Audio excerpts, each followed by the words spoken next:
طالبان بالاخره میخواهد که یک نظام داشته باشه. طالبان میخواهد که علیه افغانستان حاکمیت داشته باشه، عادلانه، منصفانه و برای افغانستان به نفع باشه.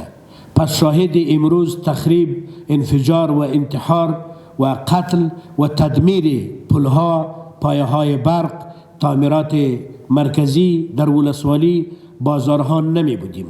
پس اینا کسایی هستند که فقط میآیند تا تخریب بکنه، انفجار، انتحار بکنه و مبانی و منافع و مؤسسات منفعت عامه که داریم او را از بین ببره. ما و شما شاهد تعمیرات بودیم. تعمیر یک ساختمان است، به هیچ وجه منسوب به دین و به مذهب نیست. هیچگاه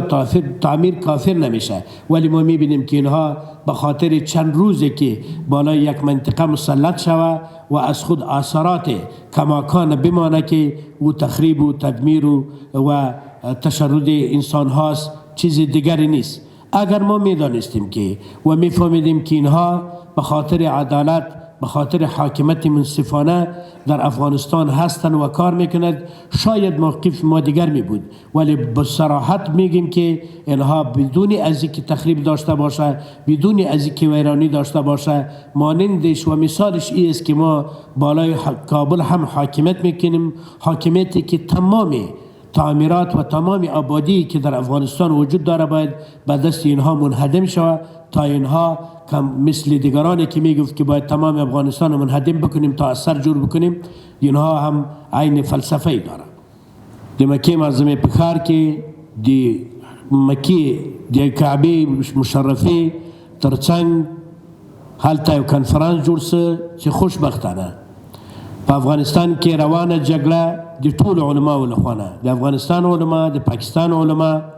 او د سعودي له طرف نه د رابطه عالم اسلامي د مشر او د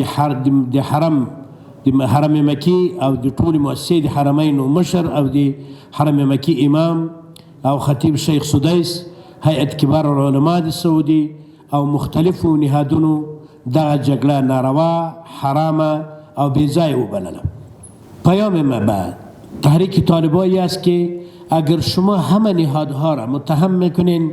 و یا همه علما را متهم میکنین، گاهی میگین که علمای سلطان است و گاهی میگین که علمای متعلق به کسی است، پس جهت را نشان دهید که اونها